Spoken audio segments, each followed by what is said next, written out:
বলেছি? কোনো বাজে কথা বলেছি? বলেছি? আমি কোনো বাজে কথা বলি? আমার যে উত্তরদাতা, যিনি উত্তর দিচ্ছে, সে কি কোনো বাজে কথা বলছে? তাহলে এরপরেও যদি কানে না ঢোকে, তাহলে কি কিছু করার আছে?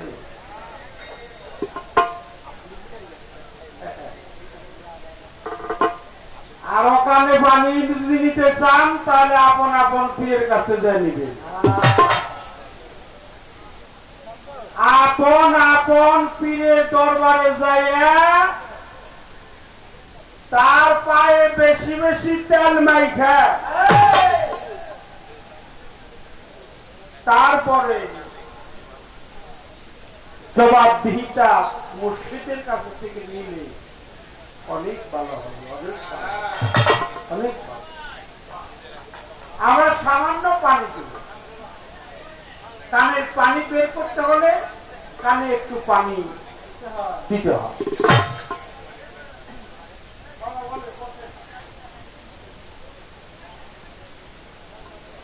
বসেন বসেন, বসে পড়েন।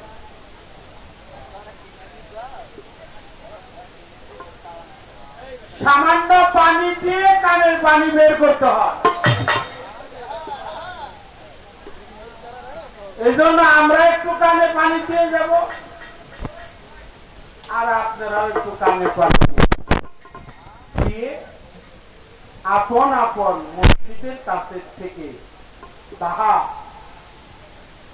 তাৎপর্য, ব্যাখ্যা, অরুজ, নজুল, থানা, বাঁকা, রূপ, স্বরূপ, বজ্র ধ্যানের থেকে থেকে তার নিজের মধ্যে কামিয়াব করতে হবে। নিজের মধ্যে কামিয়াব না করলে পরে এক কান দিয়ে শুনলে অপর কান দিয়ে বের করলে এই কথার কোন মূল্য। আমার যাহা প্রশ্ন ছিল জবাবদিহিতা করেছেন, জবাবের কোনো অভাব তার মধ্যে নাই। এটাই গুরুদের দায়িত্ব। যিনি কথা বলবেন না, কথা বলবেন না, এক কথা বললে 5টা কথা দিয়ে 10টা কথা দিয়ে তার মীমাংসা করে, তিনি হল গুরু।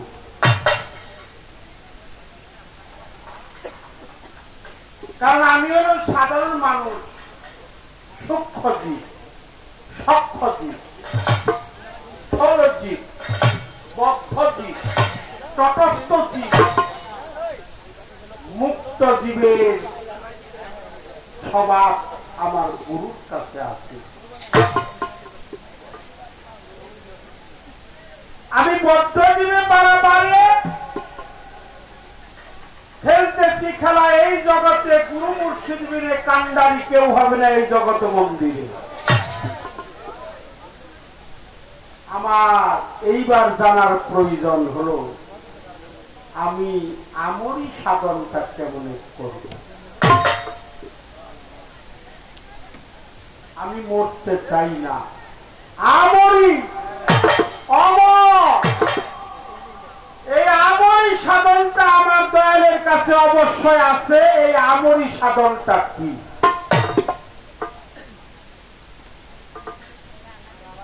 মাওলানা জালালউদ্দিন রুমি বলেছেন পাগল শামস তাবরিজের কাছে যে আমি যেন মরি না, আমি যেন মরি না, জানা দরকার, আমি যেন মরি না। আমরি সাধনটা কি?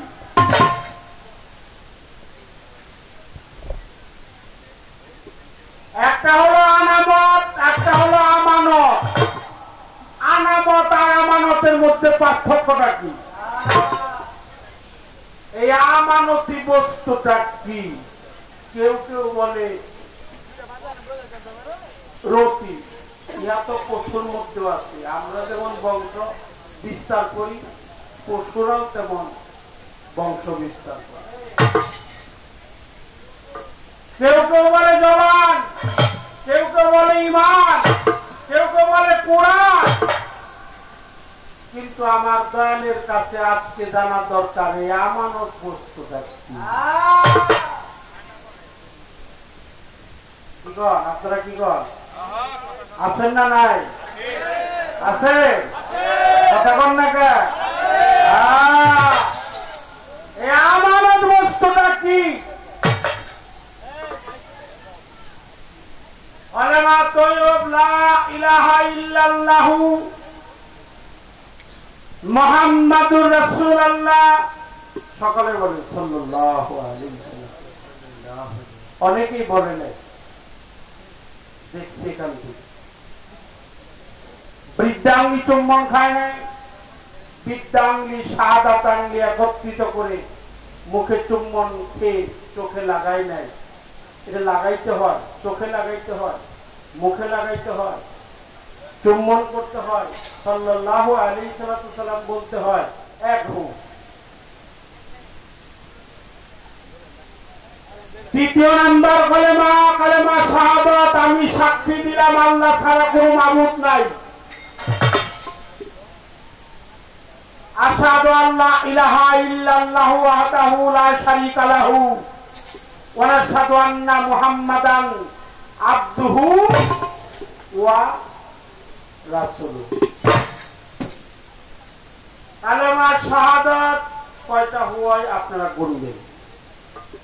কালেমা শাহাদাত আশহাদু আল্লা ইলাহা ইল্লাল্লাহু ওয়াহদাহু লা শারীকা লাহু ওয়া আশহাদু আন্না মুহাম্মাদান আবদুহু ওয়া রাসূলুহু। কত হইল? পাঁচটা। পাঁচ আর একে ছয়। আল্লাহর এক নাম আল্লাহু, এই হলো সাত। মাওলা আলীর নামের পরে মাওলা আলী কারিমুল্লাহ ওয়াজহু। পাঁচ আর এক ছয়, ছয় আর একে সাত, সাত আর একে আট। হা হে হু, এখানে হু, এ হলো নয়। কুল হু আল্লাহু আহাদ আল্লাহু সামাদ লাম ইয়ালিদ ওয়া লাম ইউলাদ ওয়া লাম ইয়াকুল লাহু কুফুয়ান আহাদ। কুল হু আল্লাহু, ওই যে কুল হু সূরার মধ্যে ইখলাসের মধ্যে আরেকটা হু, এই হলো 10টা হু।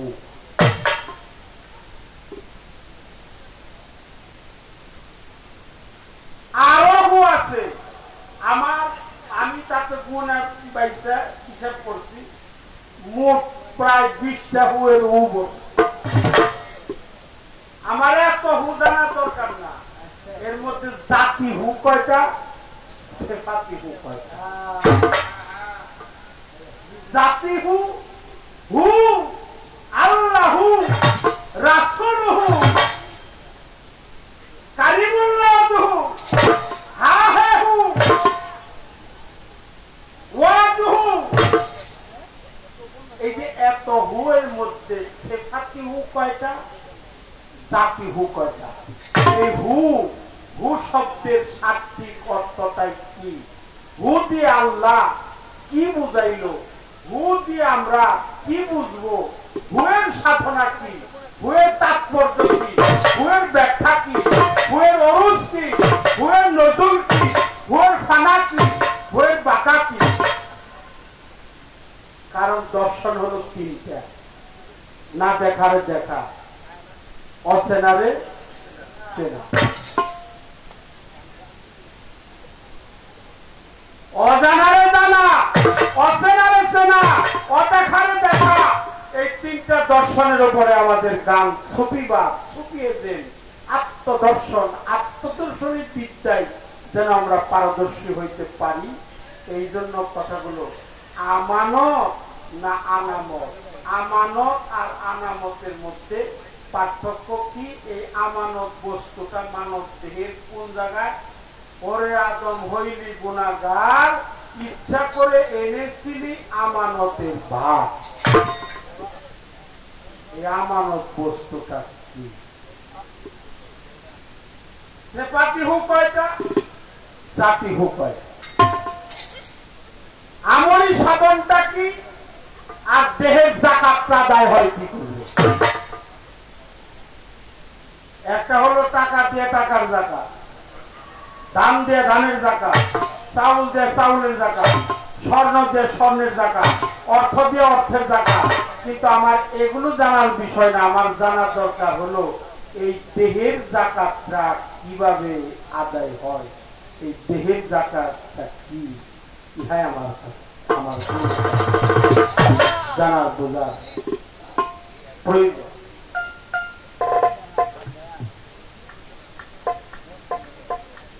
কিছুদিন আগে এই 3-4 দিন 5 দিন আগে গেল হলো চন্দ্রগ্রহণ, গেছে না? এই দেহের মধ্যে চন্দ্রগ্রহণ কোথায় লাগে, কোথায় লাগে, কোথায় লাগে, কোথায় ছাড়ে, কোন সময় ধরে, কোন সময় ছাড়ে? এই দেহের মধ্যে অমাবস্যা কোথায়, এই দেহের মধ্যে পূর্ণিমা কোথায়?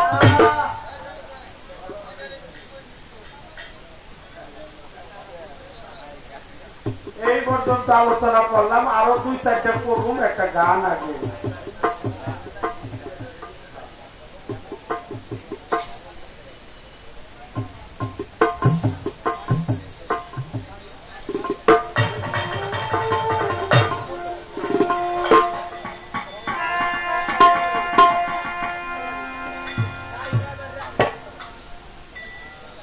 কারণ আমি যা জানি ইহাও গুরু জানে।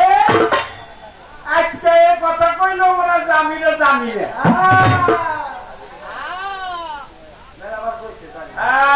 এ কথা অনেক শুনছি যে আমারে প্রশ্ন করে কেউ ঠেকাই মোহে হয় যায়, আমারে প্রশ্ন করবো আমি খালি কমই যায়।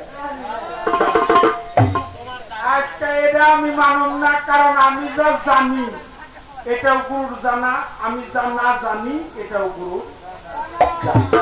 আমার গুরু হলো সর্বব্যাপী, আমার গুরু হলো খোদা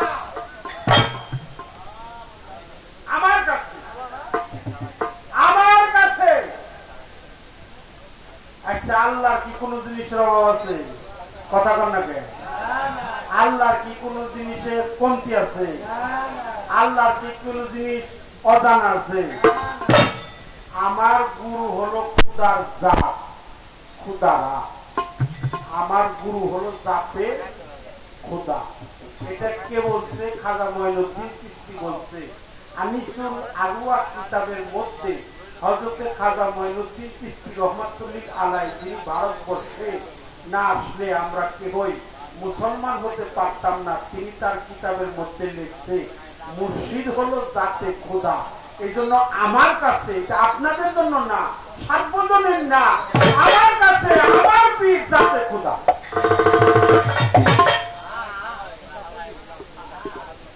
এই জন্য সব জানে, সব জানে, সব পারে, সব বুঝে, সবই তার জানার বিষয়। মনের কথা জানে, আত্মার কথা জানে, হৃদয়ের কথা জানে, অন্তরাঙ্গিনার কথা জানে, সমস্ত কথা জানে। মুর্শিদ সব জানে। এই জন্য আমার দয়ালের কাছে এই কথাগুলো রইল। এই কথা যেন আমরা দয়ালের নিকটে শুনবো, জানবো। কথা কি খারাপ লাগছে? আজকে শোনার মানুষ পাইছি। উপরের সাউন্ডটা একটু বাড়বে বাবা, উপরের সাউন্ডটা বাড়িয়ে দেন বাবা। এই 1 নাম্বারটা, 1 নাম্বারটা লাল লাল। Hello hello hello hello, sound system অনেক ভালো, অনেক ভালো, অনেক ভালো, অনেক ভালো, অনেক ভালো, অনেক ভালো। Hello hello.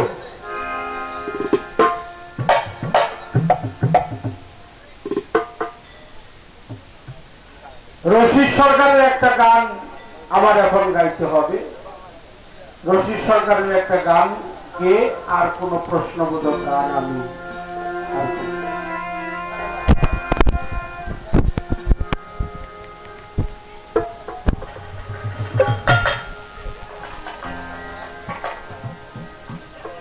আপনারা আজকে অনেক চমৎকার কথাগুলো শুনবেন, আমার কথা নাও বুঝতে পারেন, কিন্তু আমার গুরুর মুখে অমর বাণী আপনারা শুনবেন। শুধু শুনবেন তা না, আমল করবেন, বাস্তবায়ন করবেন।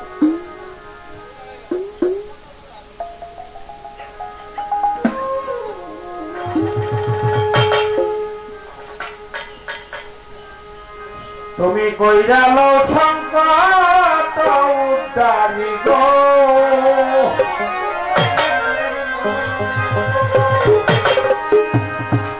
বাজানা বারা শেখের কান্দারি, শেখের কান্দারি তুমি প্রেমিকের কান্দারি, ওরে বাজান বাবুকের কান্দারি আমার করে লও সংকট উদ্ধারি গো, ইসরাফিল শাহ ভক্তের কান্দারি।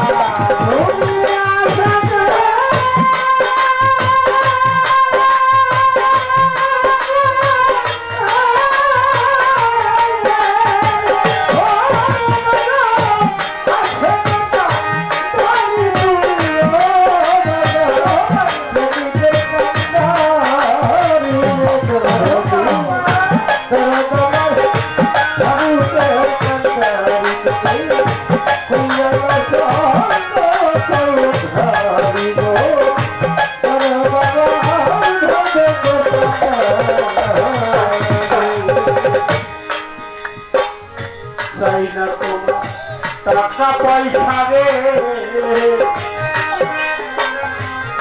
দয়াল, চাই না জমিদারি মুর্শিদারি, চাই না জমিদারি,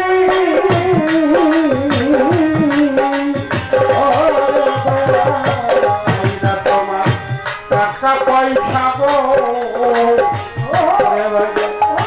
চাই না জমিদারি বাজান আমি, চাই না জমিদারি, আরে তোমার মিথ্যা প্রাণনা ওরে দয়া মিথ্যা প্রাণনা মিথ্যা প্রাণনা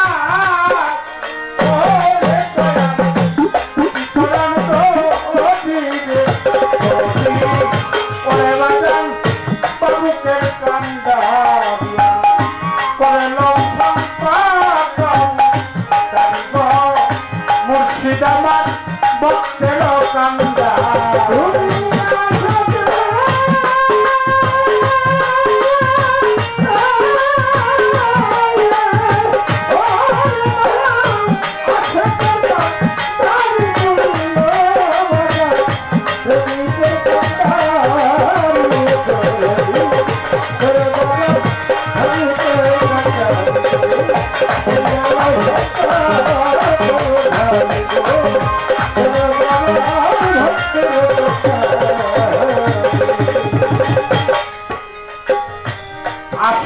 কান্দারি।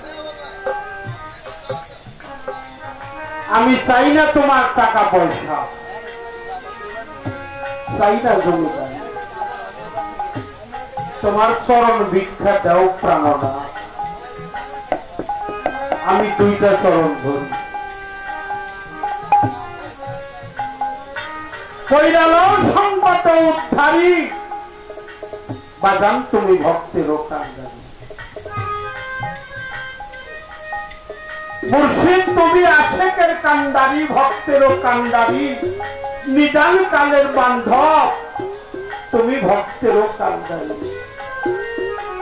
শাহালি বাবা, ও শাহালি বাবা, শাহালি বাবা, শাহালি বাবা, শাহালি বাবা ভক্তের কান্দারি, আমার ইসরাফিল শাহ ভক্তের কান্দারি, আমার দলিল চাঁদ, আমার হাফেজ চিশতি, আমার মহিউদ্দিন, আমার ঝর্ণা মা,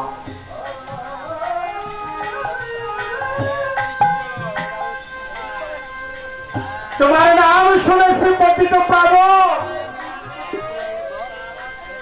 পতিত, আমার মতো পতিতকে উদ্ধার তুমি করতেই পারো।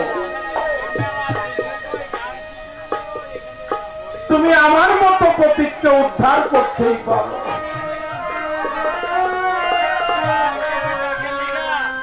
দয়াল দীনবন্ধু, তুমি ছাড়া তো আর যাইবার জায়গা নাই। তুমি ছাড়া আমার বান্ধব নাই, তুমি ছাড়া আমার আর কেউ নাই। আমার কাছে তোমার মতো আপন আর এই জগতে কেউ নাই। তাই বিদায় লগ্নে অন্তিম সময় যেন আমার ইসরাফিলের সামনে ওই রূপ দেখতে দেখতেই যেন চাইতে পারি, আমার প্রিয় বন্ধু ওই রূপ দেখতে দেখতেই যেন যেতে পারি, আমার জমির সামনে ওই রূপ দেখতে দেখতেই যেন বিদায় হয়ে যেতে পারি।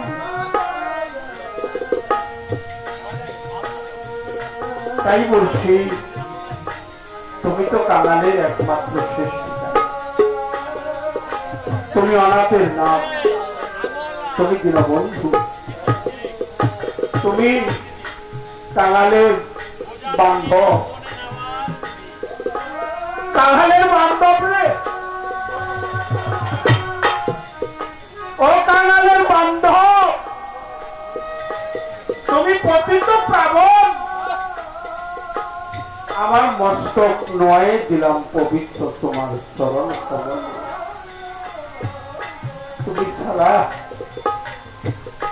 এই জীবন যৌবনের ভার যার কাছে অর্পণ করেছে আমার সাহালি বাবা, আমার ইসরাফিল পাগল, এই জীবন যৌবনের ভার আমি যার কাছে অর্পণ।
কান্দি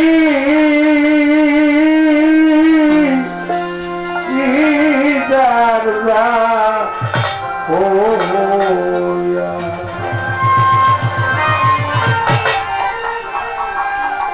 বাবা নদীর শোভা সেইখানে আমি কান্দি ইজাররা ও আরে ভবে নদী উফান ওখানে আমি কান্দি জায়গা বাবা নদীর শোভা সেইখানে আমি কান্দি জায়গা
পিছের দিন ছায়া দেখি বেলা আই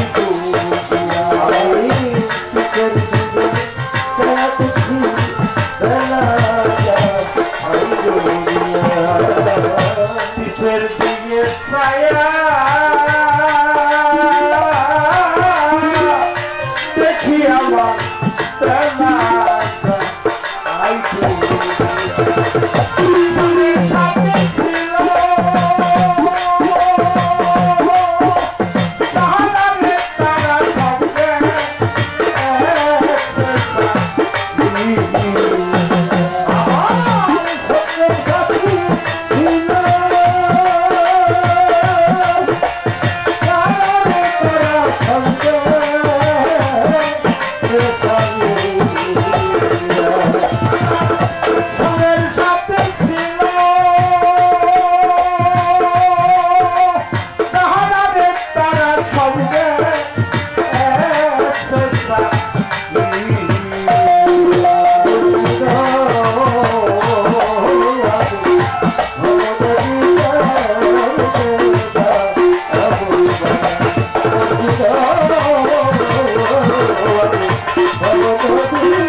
বাউল মেরাজ আমি কান্দে যাই না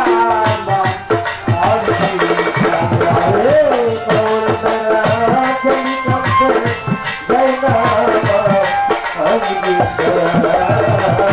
বাউল মেরাজ আমি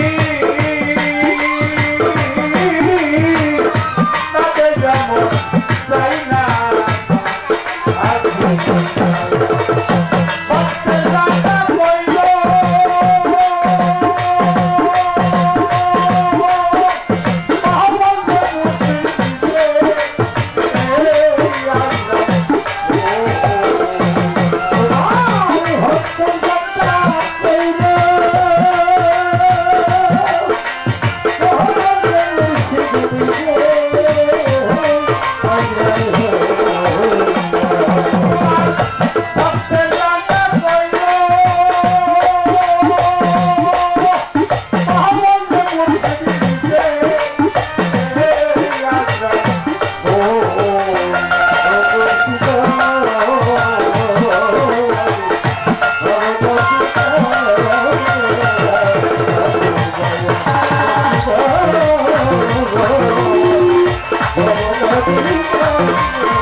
গভীর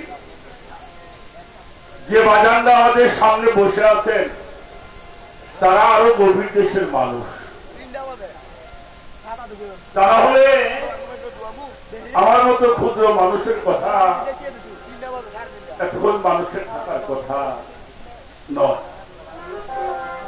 আসলে আপনারা ভালো, আমার এক বাবাজি বলেছেন গান ভালো হচ্ছে। গান ভালো হওয়ার একটা কারণ আছে, আপনারা ভালো তাই গান ভালো। অনেকগুলি কথা বলেছেন, তার মধ্যে তার প্রথম একটি কথা, আমি মরব না এমন কোন সাধন আছে কিনা।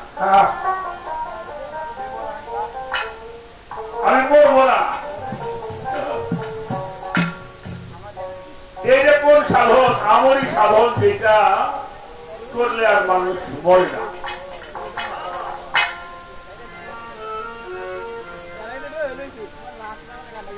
একটা বিষয়, আর একটা বিষয় হলে আমানত বস্তু নিয়ে একটা কথা আমাদের মঞ্চে আলোচনা হয়েছে। এই আমানত বস্তুটা কি? যদি বলি জ্ঞান আমানত, তো কিছু কিছু মানুষে আমার মতো কিছু কিছু মানুষ আছে তাদের থেকে পশুর জ্ঞান অনেক ভালো। আমাদের বড় আবুল সাহেবের একটা গান শুনছেন না আপনারা, যে ও মুমিন ভাই নাই বেলা নাই কিয়ামতের ডাক এসেছে, মানুষ মানুষের বিধি ভুলেছে। তুমি আমি ভাই ভাই ইসলামে তাই কয়, মানুষের জাতি মানুষ চিরনিত্য। কথার বেলায় আছে মানুষ, কাজের বেলায় ফাঁকি। এই মানুষ এই পোষ পানাইল বনের পশু পাখি। ভারতের এক বই দেখেছি, তেরে মেহেরবান অমানুষের চাইতেও কুকুর হয় অতি মহান।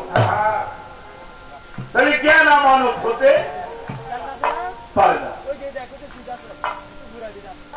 যদি বলি বীজ আমানত, এটা সবার মধ্যে বীজ ছাড়া কোন সৃষ্টি হচ্ছে না, তাহলে বীজ আমানত নয়। কোরআন আমানত, এই কোরআন সবাই বুঝতে পারে, তাহলে আমানত বিষয়টা কি জ্ঞান, সেটা সবার বুঝতে হবে। এই বিষয়টা আমাদেরকে বোঝাতে হবে। আর একটা বিষয় হইল হু, একটা হইল আল্লাহ, একটা হলো লা ইলাহা ইল্লাল্লাহু, আশহাদু আল্লা ইলাহা ইল্লাল্লাহু ওয়াহদাহু লা শারীকা লাহু ওয়া আশহাদু আন্না মুহাম্মাদান আবদুহু ওয়া রাসূলুহু। এটার মধ্যে আছে পাঁচটা হু। একটা হলো ওয়াজহু,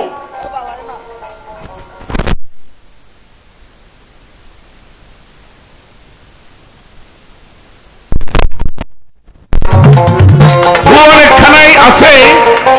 যদি আমরা হুর মূল জায়গায় যাই, তাহলে হু অর্থ হলো প্রতিষ্ঠিত। আল্লাহ যতক্ষণ পর্যন্ত আপনি আল্লাহ হু না বলবেন, ততক্ষণ পর্যন্ত প্রতিষ্ঠিত হওয়া যাবে না। এই বিষয়ে আলোচনা করতে হবে। আর একটা হলো আমার দেহের জাকাতটা। এই হলো 4টে প্রশ্ন বাবাজি করছেন। এ কথাগুলি প্রত্যেকটি মানুষের জানা দরকার। আবার অমাবস্যা পূর্ণিমার কথাটাও আছে।